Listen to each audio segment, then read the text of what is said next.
느끼거든요. 쉬는 시간에. 자, 시작합시다.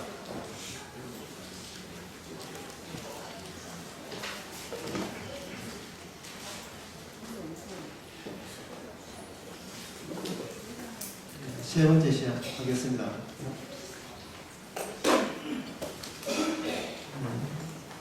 이사야를 가지고 지난 시간에 문지선지서를 했죠.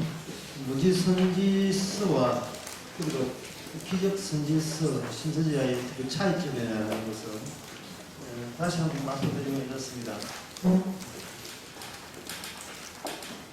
기적선지자는 아직 가능성이 있어요. 예부처이 안에 있는 거예요. 예부처이. 근데 문서 선지자는 가능성이 없습니다. 왜냐하면 문서 선지자 할 때는 이스라엘이 철저하게 외부 세력에 의해서 외부 세력 먹구름이죠. 일종의 장맛비 먹구름 외부 세력에 의해서 철저하게 이게 포획당했다. 포획당한 상태이기 때문에 이스라엘이 나타내고 있는 이 현 상황이 어떤 상황이냐 하면은 악한 외부 세력에 의해서 철저로 포획당하고 통치받을 만한 그러한 성질을 지니고 있었던 거예요. 그래서 이 가능성이라는 건 없습니다. 그냥 이스라엘은 계속 눌리고 있어야 돼요. 그렇게 이사야에서는 아수르라는 이러한 제국에 대해서 압제를 받는 입장이 있는데요. 압제를 받는 입장이 있는데 이사야가 이름도 어려워요. 디글랏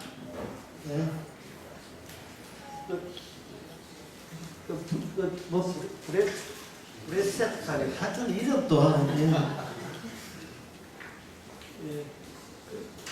브레셋인가? 다시 잠깐 잡아보는데 디글랏 빌레셋 빌레셋 그 다음에 나오는 것이 디글랏 빌레셋 위에 하나 더 있어요. 살만 에셀 3세인데 3세 합시다. 디글랏 빌레셋 그 다음에 사르본 그 다음에 산헤립 이렇게 해서 산헤립 이런 아수르의 연이은 제 황제 왕에게 철저하게 사로잡히는 입장이 있어요. 이게 이제 이런 아수르가 주의되고 유다는 어떤 유다 이스라엘을 두 합칩니다. 북쪽 이스라엘 둘 다 이거는 압절당하는 종노릇을 하는 그러한 처지에 있어요. 디글랏 빌레셋이라든지 사르본, 산헤립, 살만에셀 이런 데서 계속해서 시달림을 받게 되는 겁니다. 시달림을 받게 될 때 그들은 이스라엘은 나름대로 왜 누굴 찾느냐 하면 여호와를 찾지요. 여호와를 찾는데 그 여호와를 찾는 그 응답에 대해서 이미 하나님께서는 이 갇혀있는 이 상황이 가장 네 처지에 부합되고 합당하다는 식으로 이미 해답을 내린 거예요. 문서 선지자는 문서자의 이 말씀 자체가 이게 뭐냐 하면 이게 해답이에요. 네가 이렇게 압제당하는 것이 하나님의 뜻에 가장 부합된다는 겁니다. 네 처지는 괴롭지만 그래서 하나님 모시기 일이 지금 잘 풀리고 있는 거예요. 지금 제대로 잘 되고 있는 겁니다. 이 사람들은 이스라엘 유다 이 사람들은 이제 힘들지만 사는 게 괴롭지만 하나님 모시기는 적절한 조치를 내리신 거예요. 그래서 이사야에서 하나님의 말씀을 전하면서 계속 아수르, 살만에셀, 디글랏, 빌레셋, 사르본, 산헤립 이야기하는 것은 뭐냐면 이겁니다. 역사가 영이다. 또는 영적이다. 영적인 것이 실제로 역사적으로 나타나는 영적이어야 제대로 된 영적이잖아요. 역사적으로. 성경을 보는 사람들이 항상 의문점이 뭐냐 하면 지금 내가 이 성경에 있는 이 역사 이야기가 오늘날도 이 실제적이냐, 내가 믿는 것이 실제로 그러하냐에 해서 계속 의구심을 본인이 솟아나고 있습니다. 그는 성경에서 그냥 역사라고 하면 안 돼요. 역사라고 해버리면, 제가 지난 시간에 했듯이 역사라고 하는 것은 과거로 날아가 버려요. 그때는 그랬지. 끝. 지금은 뭐 나와요? 역사라고 하는 건 계속해서 없어지기 때문에 그때는 맞았어. 아니, 지금은 내가 믿는 게 이게 망상이 아닐까라는 의심을 스스로 하게 되는 겁니다. 그러면 역사를 믿으면 되지 않느냐 하면, 역사를 믿으면 이건 허무하죠. 왜냐하면 역사는 자꾸 삭제되기 때문에, 없어지기 때문에. 그때 믿은 것이 지금도 믿는 것이 유효하냐에 대해서 이게 그렇게 자신감이 없는 거예요. 그때는 잘 믿었는데, 5년 전에 예수 잘 믿었는데, 지금은 그때와 비교할 때 뭔가 시원찮다는 느낌이 들지요. 그럴 때 내 현재 내 믿음은 제대로 된 믿음일까? 이런 믿음 가지고 나중에 지원 가는 게 아닐까? 주님 앞에 천국 가는데 부합국 되는 게 아닐까? 라고 의심이 생기는 겁니다. 그래서 뭐냐 하면 역사적을 말고 영적인 걸 찾자. 뭐 버들버들 떠는 거, 뭐 가장 뜨거운 거 이런 게 있잖아. 영적을 찾자 하는데. 이사야에서 이야기하는 것은 영은 반드시 역사라는 그러한 모습으로, 형상으로만 우리에게 전달되는 거예요. 역사가 어떻게 영적이 되느냐 하면은, 이걸 풀이하면, 보이는 것으로 보이지 않는 것을 설명하는 겁니다. 보이는 것으로 보이지 않는 것을 설명하는 게 역사예요. 예를 들면 이렇습니다. 땅과 인간의 사이에서 누가 우세냐 하면 땅이 우세한 거예요. 인간은 땅의 저주에서 못 벗어납니다. 이게 창세기 3장 이야기입니다. 인간은 땅에 종속되어서 살아갈 수밖에 없다. 햇빛과 공기를 주지 않으면 인간은 못 산다. 자연의 누구 의존적이다. 이게 창세기 3장 이야기입니다. 그래서 제가 아무리 열심히 살아도 기후가 나쁘거나 해버리면 못 사는 거예요.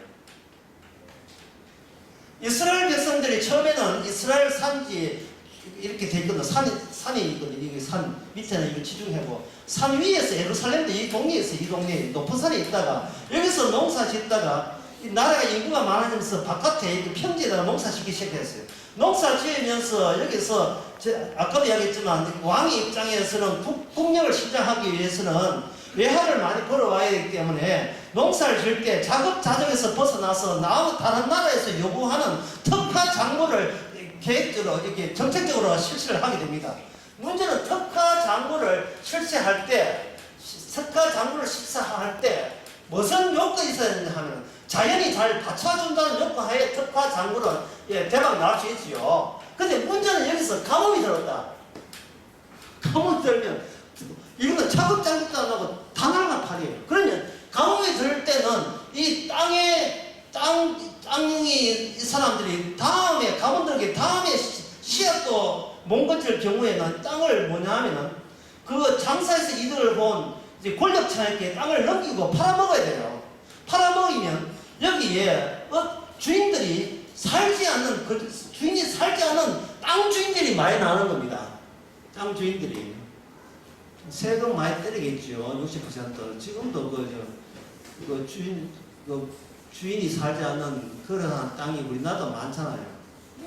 이 사람들이 일하지도 않고 세금으로 떼어가니까 결국은 농민들이 그 지주한테 땅을 팔아먹어야 되고, 지주는 갈수록 점점 더 부유층이 되고, 이 사람들은 가난한 사람이 되어서 나중에 떠돌아다니고, 이게 나그네가 되고, 뭐 부유 전쟁하다 보면 죽기도 하니까 과부가 되고, 애는 부하가 되고 이러는 거예요. 그래서 이사야가 하는 말이 뭐냐 하면, 나라 꼴이 왜 이렇게 평등으로 시작했다가 완전히 왜 그 계급차가, 빈부차가 왜 심하게 되느냐, 누가 고하고 과부를 학대했다는 이야기가 이사야에 쭉 나오는 겁니다. 그 왜 원인이 뭐냐 하면은, 왕이 제대로 정치해 보려고 했기 때문에 그런 거예요. 왕이 유다 왕, 이스라엘 왕이 우리나라가 다른 나라만큼 잘 먹고 잘 살기 위한 노력을 많이 했던 결과가 나라를 망친 거예요.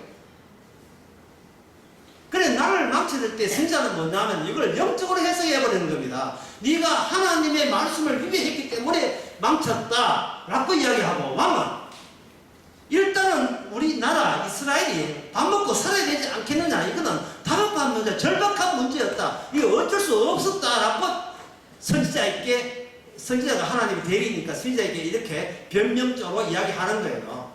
나라가 어려우니까 그 큰 나라에 조금 바치기 위해서 모든 걸 겁이고, 솔로몬이 겁이고 다 갖다 바쳐서 제발 우리나라에 떠나주세요, 제발 우리나라에 침범하지 마세요 하고 살살 빌어서 다 갖다 바친 것은, 이거는 우리 형편에서는 이건 어쩔 수 없는 조치였다 라고 권력청에서 이야기하는 거예요.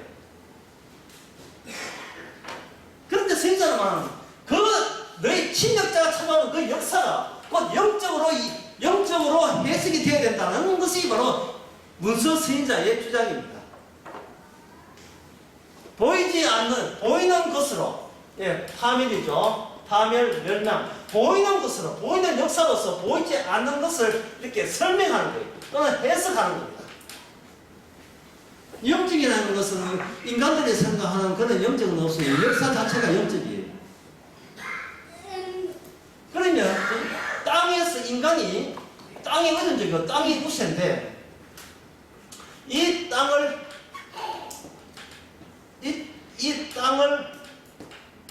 바다에서 올라온 것들이 바다에서 살면 되는데, 바다의 괴물이 땅을 접수를 한 거예요. 땅을 이렇게 점령을 해버린 거예요.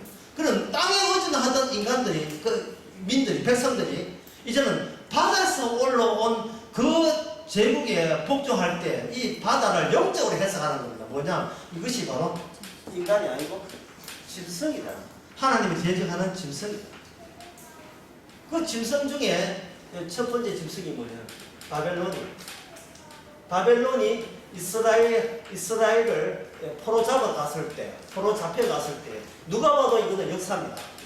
누가 봐도 역사인데, 이게 바벨론이 이스라엘을 잡아갔다, 역사지요. 짐승이 이스라엘을 잡아갔다 할 때는 이건 역사적이 아니고 영적이 되는 겁니다.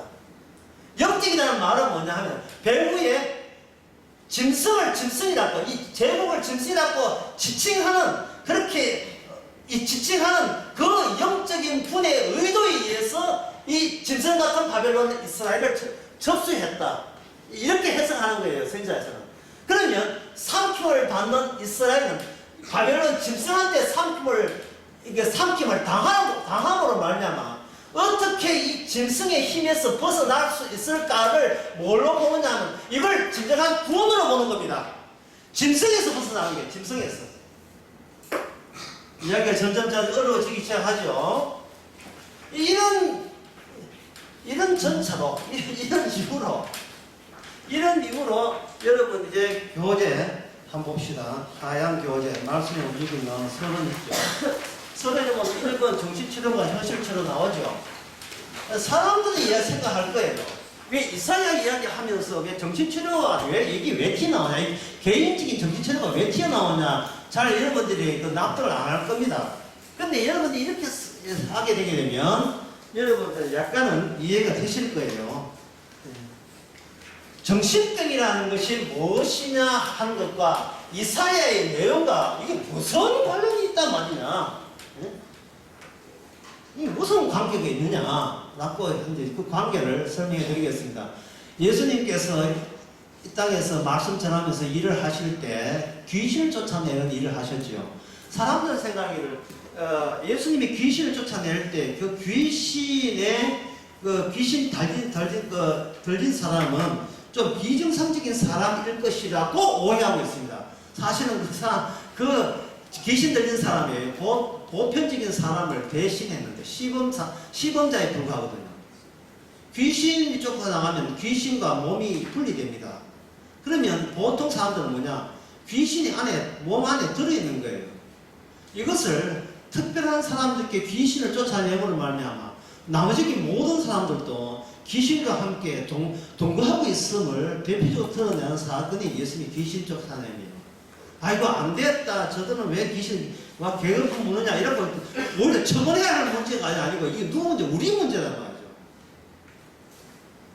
이미 짐승의 유다 자체가 짐승이라는 영적인 의미를 지닌 바벨론에 또 바벨론에 이게 짐승 바벨론의 짐승 1이거든요. 짐승 2가 뭐냐 하면 메데 파사고 짐승 3가 헬라 마케도니아 짐승 4가 이게 뭐냐 하면 로마거든요. 지금 유대인은 어디 있냐? 짐승 4 마지막 짐승에 지금 사도잡혀 있습니다. 요한계시록 보면 이 짐승 4가 끝이 여기서 그저 뭐 오징어 다리 갈라지듯이 10개의 다리가 갈라지면서 세상 끝장나게 되어 있어요. 역사적으로 짐승 1, 짐승 2, 3, 4 완전히 포맨 짐승 1, 2, 3, 4 1, 2, 3, 4라고 하는 것은 누가 봐도 짐승이 아니에요. 이건 사람들이고 이건 제국들인데 그 제국 안에 누가 관통하냐에 따라서 어떤 영적 존재, 언약적 공동체가 통과하면 주변에 갑자기 제국이 뭐로 바뀌느냐? 짐승으로 바뀌는 겁니다. 네가 건들지 말아야 할 것을 건드렸다 이거예요. 네가 뭣도 모르고 건드렸다는 겁니다. 건드림으로 말미암아 하나님의 심판이 이스라엘 심판에서 전 우주의 심판으로 확대되는 계기가 마련되어 있는 거예요. 네가 건드리지 말아야 건드렸다 이렇게 되는 겁니다. 그러면 이게 통과하면서 발생되는 것이 뭐냐 하면 이사야에서 남은 자예요.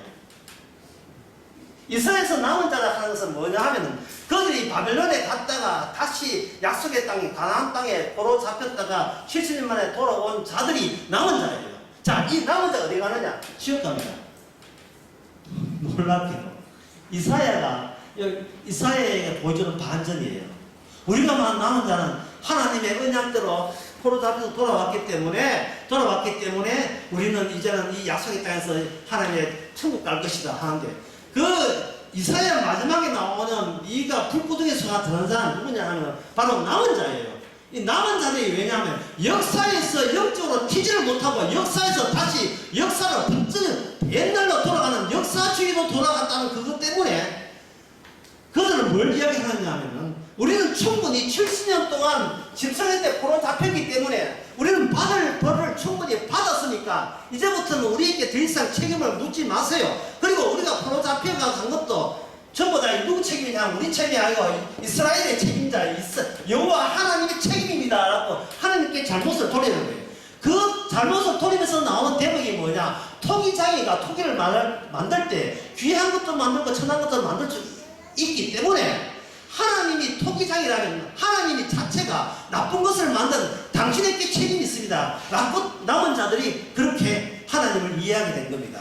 적어도 역사주의로 그걸 주장하면서 이사야가 보여주는 우리의 예상과 비교하는 반전이에요. 돌아온 사람 가운데서 권력을 지키겠다 하는 사람이 두 사람이 있어가지고 박히러 봐야 썩은 못이 돼서 뚝 떨어진다는 대목도 이사야에 나옵니다.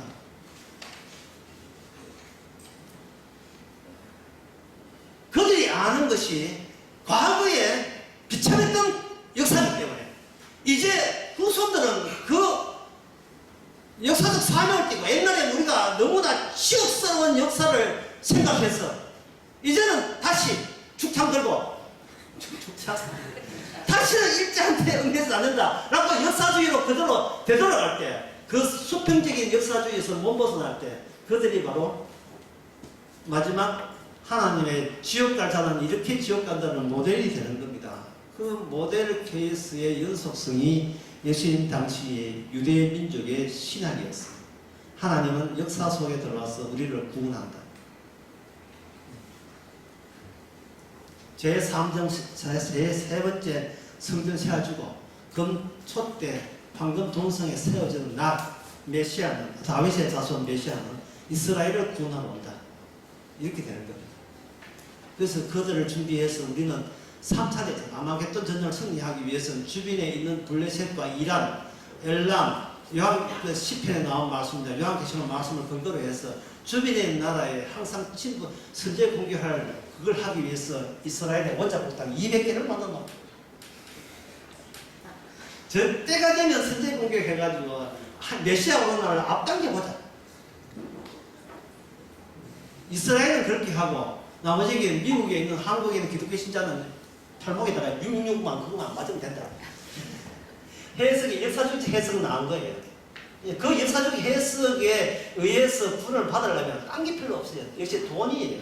돈을 해가 벙커 작업에 나서야 되는 겁니다. 생수 한 1년치 분, 비상생량, 그리고 구급, 비상용 구급약, 예, 그리고 남들이 그걸 또 가지고 올 줄 모르게 기관단총에 총알 2,000개 뭐 이런 거. 그렇게 해서 마지막 때에 깨어있는 자는 한번 살아보자. 지금은 깨어있을 때다. 아침 밥 먹고 자지 마시고 깨우세요. 도저히 언제 올지 모르니까.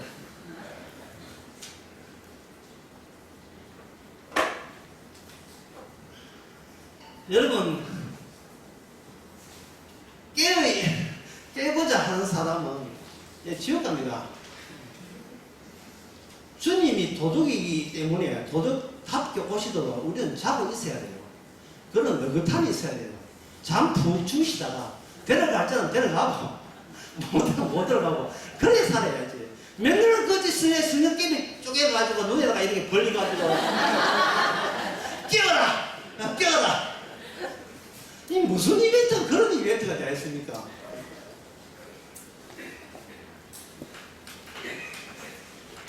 이러한 이 증성의 영적 요소가 인간을 다 지배하게 될 때,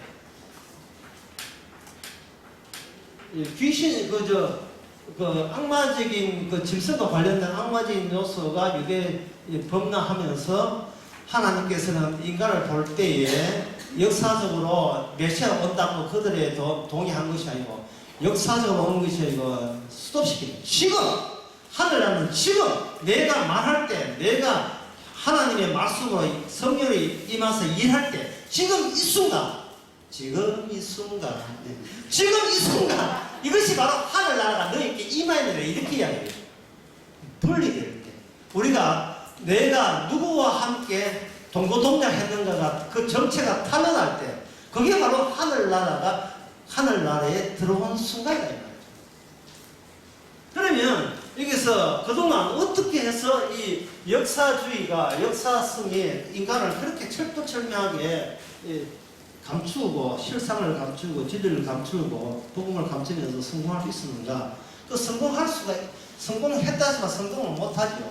인간에게는 미흡함을 자꾸 느끼기 때문에 그렇습니다. 그래서 이 정신병이라 하는 것은 온전치 못한 것에 대해서 심히 힘들어하는 현상. 내가 온전치 못한 것에 대해서 굉장히 불편해하고 참을 수 없어 하는 정세. 이게 정체적입니다. 내가 온전했으면 좋겠는데. 미쳤어, 진짜. 그게 온전했으면 참 좋겠는데. 그러니까 이거 정신병자가 누가 정신병자입니까? 에브리바디. 모든 사람이 정신병자예요. 모든 사람이. 한순간도 쉬지 않고 온전함을 위하여 전력 투구를 하는 거예요. 모자람이 없이. 모자람이 있다는 것은 내가 용서가 안 돼. 내가 참을 수가 없어. 내가 완벽하지 않은 것은 내가 도저히 봐줄 수가 없어. 경상도 말로 미친 개입니다. 근데 이 미친 개가 사는데 이 미친 사람이 모두 다 미친 사람이에요. 모두 다. 자기가 몰리하는 그 일을 통해서 절대성에 접근하려고 하고 그 절대 내 하는 일이 완벽을 하는 어떤 직업이든 상관없어요. 치킨집 하든지, 커피 편의점을 하든지, 커피 전문점을 하든지, 직장생활을 하든지, 목줄을 하든지, 자기 하는 일이 계속해서 미흡함이 남고, 그 미흡함에 대해서 맞아 채우지 못해서 환장을 하고 살아가는 사람들, 그거는 직업과 상관없이 집에서 노는 사람도 한 것이, 노는 사람도 마찬가지예요. 얼마나 더 완벽하게 놀아보자. 내가 게으름뱅이라는 소리 안 들으면서도 놀기는 철저하게 스케줄 잡아서 계획적으로 놀아보자는 그러한 최고 놈의 진술을 보여주겠다. 노는 것의 달인되기. 이러한 식으로 특히 그 주부들이 애 키울 때 이런 현상 많이 나죠. 내 애가 참 남들 보기 잘 키웠다. 참 엄마가 아들 하나 참 똑소리하게 키워줬네 라는 소리를 들을 때까지 나는 모든 뼈를 깎는 노력을 하겠다는 거예요. 이 정신병입니다. 아들이 났어요. 엄마의 그 약점을 부여잡고 평생 엄마 아빠의 빼볼 거 다 빼먹고 있습니다. 싱글벙글거리면서. 나는 엄마의 약점을 알고 있어. 내가 어떨 때 엄마는 환장한지를 너무 잘 알아. 애들은 그것만 발달했어. 딴 거 다 아무것도 발달했어. 그것만 발달한 거야. 그것만. 딴 거 발달하지 않았어. 32번 페이지를. 그래서 하다 보니까 그 마지막에 도달하지 못할 때, 올 때, 인간은 자기로서는 왜 내가 온전치 못하고 완전치 못한다 대해서 뭐가 되냐면 말문이 막혀버립니다. 말로 막힙니다. 이 정신병의 정세가 뭐냐? 말문이 막히는 거예요. 그럼 정신병 치료는 간단하죠. 말문이 터지는 거예요. 말도 없지만 말이야 말. 몰라. 무슨 말인지 말을 할 수 없어요. 어떤 표현을 해야 되는데, 어떤 표현을 하는데, 자꾸 그 중심에 들어가지 못하고 그것만 도는 거예요. 무슨 자기 감정을 표현해야 되는데, 예를 들어, 좋아한다. 아니야, 좋아한다는 뭐지래? 그러면 사랑한다. 아니야, 이것도 아니야. 오빠야! 아니야, 오빠! 이것도 아니야. 이것도 아니야. 뭐야, 그래? 뭐야? 아니야, 저기, 이건데, 어디 말이 안 돼. 그 말할 언어와 내 감정과 일치가 될 수 없을 때, 그 불완전함, 그 완벽함, 이것을 자기가 가슴앓이로 다가오는 거예요. 그게 누적이 되는 스트레스입니다. 그래서 어떤 사람은 사랑한다도 이거 아니고, 오빠야! 이것도 아니고, 그 다음에 뭐냐면, 오빠야 하다가 그 다음에 자기야 그것도 아니야. 그러면 이제 명사로 생각하거든요. 고유명사로 시작하다가 그 다음에 자기야로 거쳐가지고 이건 동작을 표현하는 겁니다. 사랑해도 아니야. 이것도 아니야. 그럼 뭐냐 하면 홍선생처럼 미워 죽겠어.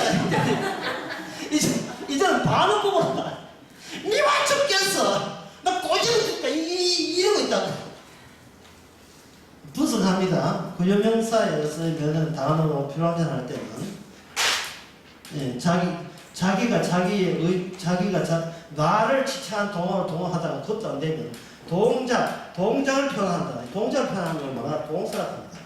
동사의 특징은 뭐냐면 사라져버리는 사건을 냉동 동결시키는 방법입니다. 사라져가는 사건, 이 사라지는 순간을 포착해가지고 계속 시간을 끌어보려는 하는 시도, 이게 바로 동사예요. 근데 이 동사가 되면 이 반칙이 되는 겁니다. 왜냐하면 사건은 표현될 수가 없어요. 그래서 사건은 표현이 안 되기 때문에 이걸 뭐라고 하냐면 이걸 비유라고 이야기해요. 비유. 세상에 있는 모든 동사는 다 비유입니다. 이 비유라고 할 때 또는 그걸 여기서 상징이라고 해도 비유라 되는데, 비유할 때는 순서가 있어요. 비유할 때는 뭐냐면 은유로 시작해서 한유로 나가는 겁니다. 한유. 비유를 은유로 시작해서 한유 난다면 한유의 그 차이점이 뭐냐 하면 전부 다 뭐가 관련되어 있는 하면 이게 물질성과 관련되어 있는데, 언어라는 것은 물질에다가 자기의 평소에 알고 있던 단어 가운데서 몇 개 되지도 않는 단어 가운데서 접근이 나름대로의 가장 표현할 수 있는 접근을 동원하는 겁니다. 이 물질에 대해서 언어를 이야기하고 또 같은 말로 할 때 이게 일치될까 일치 안 될까요? 이절될 수가 없지요. 그죠? 이럴 때도 없죠. 그러면 또 단어를 사용합니다. 이게 뭐냐 하면, 예, 단어, 언어, 돌려막기. 단어들을 계속 돌려막기는, 빨리야! 이것도 아니고, 예. 뭐, 이렇게, 예, 빨갛다 하는 거예요. 빨갛다 하는, 우리나라 말도 빨갛다, 발긋스레하다, 예, 입술 발자를 빨갛다 하는, 벌겋게, 또는 빨갛게, 예, 볼 빨간 사춘기, 이런, 모르지. 그건 뭐 사춘기, 그건 뭐라 됩니다. 하여튼, 표현을 하고 싶은데, 내가 아는 언어가 제한되어 있어요. 제한되어 있으면 미흡함이 되고, 미흡함은 나의 초조감을 유발시키고, 그것 때문에 다른 일이 손에 잡히지도 않고, 내 마음을 전달해야 되는데, 전달할 길이 없네. 길이 할 때는 모든 것이 비유가 되는데, 비유는 언어에서 환율로 가는 겁니다. 언어는 물질화시키는데, 간접적으로 물질화시키는 게 언어고, 직접적으로 물질화시키는 것도 환율화하는데, 이런 말해가지고 어떨지 모르겠지요. 자, 쉬운 예를 합시다. TV나 영화에서 그 실험여행 가가지고 두 남녀가 그 잠자리를 같이 할 때에 언어를 표현한다는 건 뭐냐 하면 물방울을 두 개를 만들어 놓고 물방울에 하나를 합치질 때 이게 언어라는 겁니다. 간접적인 물질이에요. 그런데 직접적인 물질 표현은 뭐냐 하면 침대 곁에 옷들이 막 흩어져 있을 때 이걸 환절하게 해요. 이게 무슨 뜻인지 조금 이해되십니까? 인간은 어떤 정통으로 표현할 수 있는 재주가 없어요. 왜? 귀신을 있기 때문에. 말문이 막히는 거예요. 교재가 몇 페이지 하는 거죠? 교재가 2페이지 하는 거죠. 2페이지 위에서부터 6, 7, 8, 9, 18번째 간단한 이야기합니다. 18번째 보면 새로운 자기 설명을 성사시키는 것이 치료의 핵심입니다. 치료는 것이 뭐냐면 말문이 막혀있을 때 술술술 마음이 열릴 때 그거 정신병 치료된 거예요.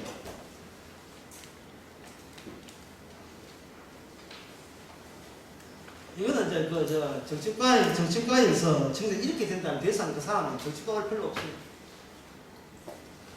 사람이 한이 맺히고 억울한 일을 당할 때 많은 억장이 무너진다 하죠. 확 갇혀있어요. 그러면 그 정신과에서 어떻게 하냐면 네가 지금 표현하는 것을 적절한 단어를 본인이 구사할 수 되게 되면 그 사람은 이제 치료가 되기 때문에 더 이상 병원에 올 필요가 없습니다. 1페이지에 교재 1페이지 위에서 이것도 한 20쪽 한번 볼까요? 그러면 왜 그 단어를 구사해서 소갈이 하고 있고 왜 구사를 못해 힘들게 하느냐? 주체가 자신의 욕망 신화가 올라가는 거예요.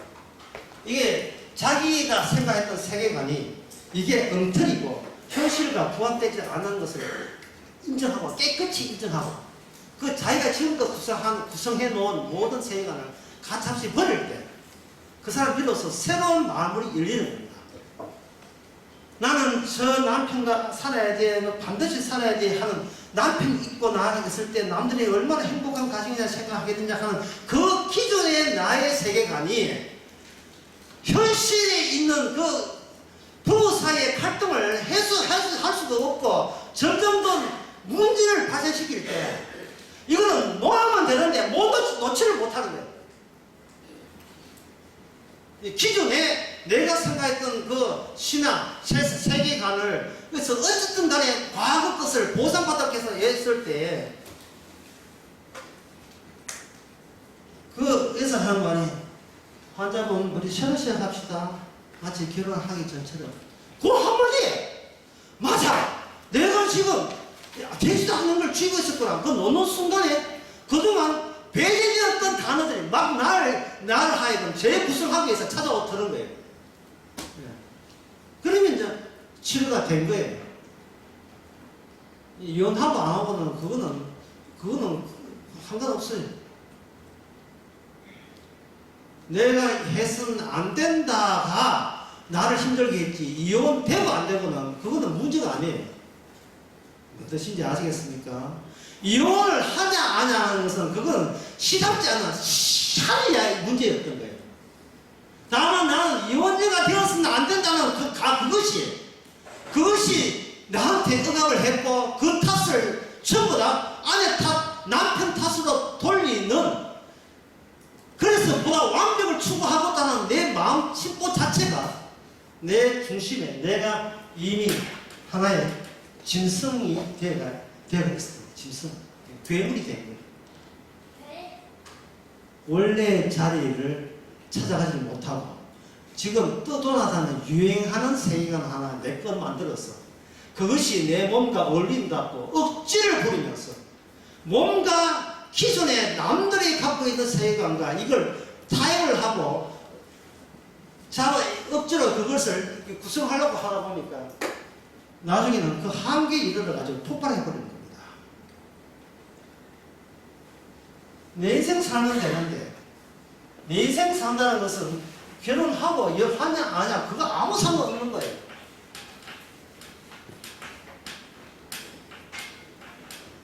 내가 알고 있던 세계관, 세계관이지만 이것을 정신구석에서 이걸 보면 그냥 신화 같아요, 신화. 일시적이고, 누구나 개인주의적이래요. 자기는 세계관을 하지만, 그건 네 생각이고, 그 신화가 통계되고 다른 신화로 교체될 필요가 있는 거예요, 다른 신화. 그럴 때, 뭐가 바뀌지냐 하면, 그 현상적으로 뭐가 바뀌냐면, 어느 단어 같은 게 이것이 바뀌어지는 겁니다. 이걸 좀 더 알기 쉽게 설명하면 이렇습니다.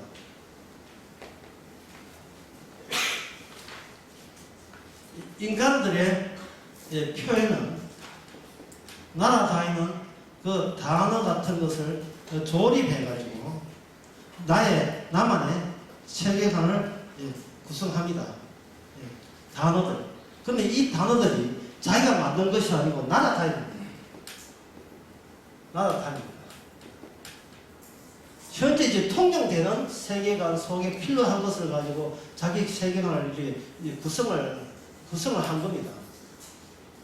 그렇다면 이게 굉장히 이렇게 되면 이게 뭐냐 하면 이게 역사적이 되죠. 역사가 되는 거예요. 근데 이 역사에서 아까 이제 하나님의 그 모든 계획이 역사 속에 있으면서도 역사가 해명되지 않은 식으로 등장한다 했지요. 벌써 주무시면 저 곤란하네. 몇 분 나오네.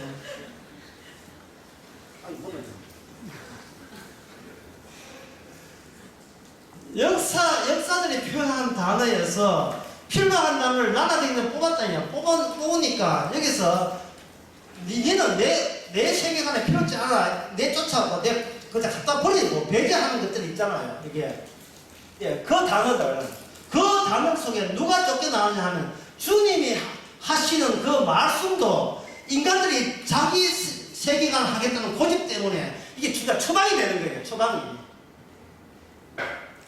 무슨 그 입사시험에 십자가 이야기 안 하죠. 십자가 단어가 입사시험은 필요치 않는 겁니다. 입사를 해야 월급 받아야 내가 사니까 내가 사는 데 있어서요. 십자가라는 것이 별로 의미가 없는 거예요. 그런데 내가 십자가 믿으면 이 회사에 삼성에 취직 잘되겠다고 십자가를 도입하는 거예요. 도입하게 되면 도입해봤자 내 몸과 십자가는 맞아요, 안 맞아요? 안 맞지요. 왜냐하면 주님의 십자가는 누가 하던 사건이냐 하면 주님이 세계갈 때는 하는 단어에 이것과 같이 돌아다니는 단어라. 이 단어를 내가 나만을 위해서 있는 나를 위한 이 세계관에 이 어울리질 않는 거예요. 그러니까 입사한 지 한 3개월도 안 돼가지고 기독교 신자입니다. 십자입니까? 아닙니다. 나 기독교 몰라요. 나 주님 누구지도 몰라요. 이게 십자를 몇 쭉 쫓아야 성진이에요. 성진이. 나는 기독교 신자이기 때문에 술 안 먹다 하다가 나 성진이 누락되니까 술 먹습니다. 잘 알고 있습니다.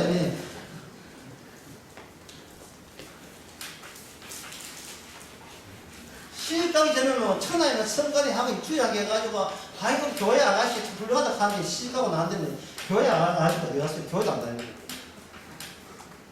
어제 그 공식에서 1 플러스 x, 인간들이 이렇게 하거든요. 1 마이너스 x에서 지금 뭐가 보이냐면 요 1이 안 보여요. 이게 안 보입니다. 왜냐하면 이게 절대적이기 때문에 항상 그 중앙에 빙빙 돌아요. 이 단어 가지고 수시 보기도 저 단어 수시 보기도 아무리 해도 여기에 접근이 안 됩니다. 그럼 나타난 건 뭐냐면 플러스 x냐 플러스 마이너스가 이게 바로 역사적으로 등장하는 거예요. 역사적으로. 이게 뭔가 절대를 향해 시도할 때 이건 인간의 역사가 돼요. 그러나 이 역사에서 처방될 때 이건 주님의 일이 되는 겁니다. 이거 바로 요 플러스 x 마이너스 x 이걸 모아서 뭐로 하냐 이게 바로 이사야서가 이게 이사야서가 되는 거예요. 나타날 때는 여자들은 뭐 나타나냐 이게 단어와 언어로 나타나거든요. 이것도 단어와 언어예요. 인간은 뭐냐 그걸 말이라고 하고 예수님은 이사야는 그걸 뭐라고 하나 말씀으로 이야기해요. 말씀으로.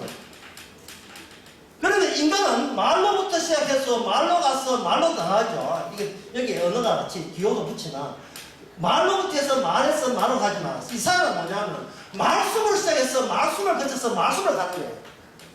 이 두 차이가 있는 겁니다. 그런데 이 말씀은 말에 대해서 핍박받게 되어 있습니다. 예, 배제당한다고요. 왜? 인간은 인간 중에 현재 도와다니는 기호, 내가 사는데 필요한 기호, 내가 절대자가 되는데 필요한 단어들만 수집해서 나만의 세계관을 형성했기 때문에 그렇습니다. 그러면 요 이걸 뭐라고 하냐? 이걸 역사라고 이야기해요. 역사. 그러면 아까 세 번째 강의 다시 합니다. 역사가 뭐라고요? 영이죠. 역사가 영이에요. 사람들이 이 말과 말 역사 속에서 구원을 받고 싶으니까 역사 플러스 뭐라 하면 역사에서 초월하는 초월 세계를 구성한 겁니다. 그러면 역사 플러스 역사에서 구성된 내 몸이 죽었으면 어디 간다? 천당 간다고 이게 결합이 플러스를 하는데 이 플러스를 주께서 뭐로 바꾸냐? 마이너스 바뀌는 거예요. 가기는 어디를 가? 지옥 가야지. 자기 몸을 멀쩡하다고 생각하는 사람은 어디 가느냐 하면 천국 못 갑니다. 도중에 교체가 일어나야 되는데 교체할 수 있는 능력이 인간에게는 없어요. 왜? 천국 가고 내 세계여야 됩니다. 내 세계. 나를 위한 말씀의 세계가 아니라 나를 위한 말의 세계이기 때문에 그 말을 통해서 자기 세계 구성에서 필요한 사람을 같이 친구 삼아 할 때 이야기한다고 친구. 예. 왜 친구 되느냐? 말이 통하거든요.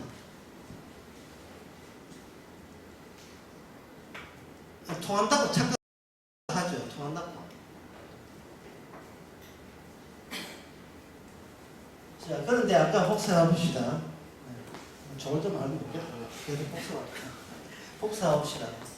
이 인간의 말이, 인간의 말과 말에서 말을 할 때 여기에 중앙에 뭐가 됐습니까? 중앙에 접근하지 못한 게 있죠. 그걸 가지고 뭐냐면 공백 또는 비어있다고 이야기한 겁니다. 이 교재에서. 지금 이 교재, 이거 설명합니다. 시간 관계상. 그러나 이렇게 설명을 듣고 읽어보시면 도대체 이게 무슨 말이야? 라고 하다가 설명을 듣고 이런 측면에서 이게 글을 썼구나 하는 걸 알 수 있습니다. 3페이지에 봅시다. 교재 잘 나갑니다. 3페이지에 보면 거기에 인류 문명의 시작에서부터 인류 문명의 시작에서 남겨진 게 있죠. 그게 뭐냐면 어두운 동굴벽화입니다. 그냥 동굴벽화가 어두운 동굴벽화예요. 어둡다는데 여러분들이 이게 액센트를 주세요. 어두운 동굴벽화입니다. 성사시대 인류가 역사 이전에 문자가 발견 이전에 동굴이 먼저 그림이 먼저 있죠. 그림도 기호고 그림도 언어고 그림도 말이에요. 그 당시 말. 인류는 여기서부터 시작한 거예요. 그 성사시대부터. 근데 성사시대의 흔적이 뭐냐면 어두운 그냥 동굴이 아니고 어두운 동굴이 있다고. 그 동굴의 의미가 뭐냐? 3페이지 밑에서 하나, 둘, 셋, 넷, 다섯 번째, 여섯 번째 보면 뭡니까? 무엇의 10년? 공백의 10년. 거기다가 텅빈 공백의 10년은 인간의 심리를 설명한 보편적인 모든 공통적인 그 심리 현상을 동굴로 표현한 거예요. 그 어두컴컴한 동굴 속에서 보이지 않는 거주자, 보이지 않는 거주자, 여기 거주민 4페이지에 위에서 12번째 동굴 천장의 벽갈거리 행위는 신을 표현할 때 뭐냐? 보이지 않는데 무슨 어선민이다? 보이지 않는데 무슨 민이다? 같이 동거하고 있는 거주민을 보는 겁니다. 옛날 사람들이 말로 다 할 수 없는, 절대적인 존재에 접근해야 되는데 접근할 필요가 없어요. 인간이 어떤 방법으로. 시 잡고 전능하시고 자비하시고 하다가 아니야 이건 아니야. 그건 아니야. 아니야 이건 바꿔야 돼. 돌려막기 하는 거예요. 그래서 신은 참 사랑스럽다. 맞아 만족해. 좀 이따가 아니야 그걸로 모자라 부족해. 동그라미 블랙홀 같아. 뭔가 자꾸 설명해야 되는데 그 미흡함에 미흡함대로 살면 되지 않습니까? 인간은 그런 존재가 아니고 미흡한데 그걸 맞아 채우지 않으면 속이 풀리질 않아요. 그래서 자꾸 어디다 호소하냐면 단어와 언어에다가 그 위력에다 호소를 하는 겁니다. 60대 그 남자가 산책 하면서 그 오르막 오를 때는 그저 오르지 않습니다. 힘들다가 그때는 그저 언어에다 호소를 하죠. 예. 전립선 이렇게 해야 빨리 올라갈 수 있어요. 예. 오줌발 하여튼 용기 어떤 소망과 용기가 그래서 부여되는 겁니다. 예. 청춘 88 예. 그 선정은 있는데 예. 뭐더라냐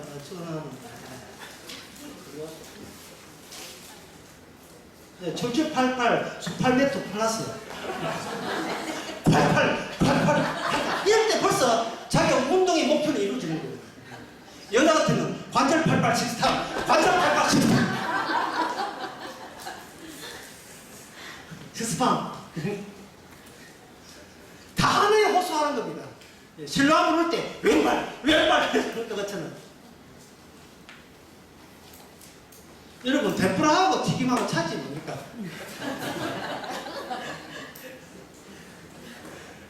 일본 사람 먹을 때는 데프라하고 한국 사람은 튀김이 되거든요. 데프라에 튀김은 차이가 없어요. 어떤 물질에 고유명사를 붙인 것이 이렇게 오죽에다가 노란 거 입혀가지고 기름에 튀어내릴 때 사람은 그걸 이름 붙여요.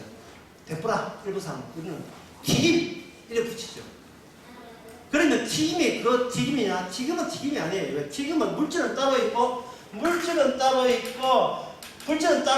적당한 단어가 나오기 전에 임시로 튀김이라고 하는 거예요. 임시로 튀김이에요. 그러니까 그 미흡함이 있는 거예요. 그래서 둘레전은 찬스로 말하기를 인간의 그 언어가 물질을 죽인다. 단어가 인간을 죽이는 거예요. 왜냐하면 언어를 구사할 때 누구 중심이냐면 나 중심이거든요. 나는 뭡니까? 나는 물질이잖아요. 물질을 보면서 이쪽 물질 개무시하고 이쪽 이름 호창한 내 물질만 돋보이기 위해서 저쪽을 밟아버리는 겁니다. 창세기 2장에서 하나님께서 아담에게 뭘 붙이라 했습니까? 이름을 붙이라 했죠. 이름을 붙이되 그 이름은 그냥 명사예요. 명사인데 인간들은 거기서 명사에서 머물지 못하고 어디서 끝나느냐 하면 이걸 동사까지 나왔다는 것은 이건 벌써 반칙이죠. 동사는 아까 예를 복습합시다. 동사는 무엇을 붙잡는 것이다?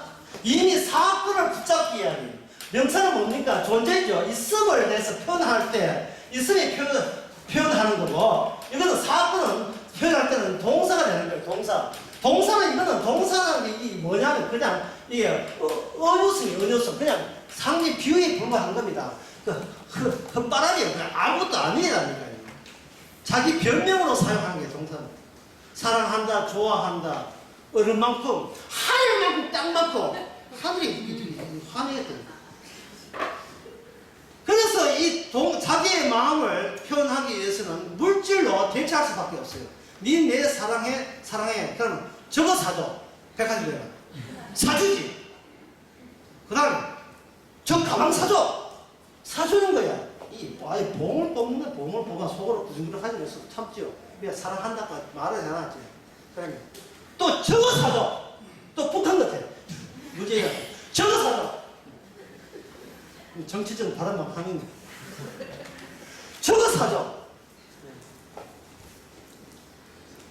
너무 심한 거 아니야? 이 나오죠. 너무 심한 거 아니야? 갑자기 사랑하는 동사에서 그 사랑의 접근이 불가능하죠. 이제는 화를 내죠. 그 봐, 내 사랑하지 않잖아. 라는 결론을 내릴 때 이미 사건은 사랑하지 않는 걸로 종료되었습니다.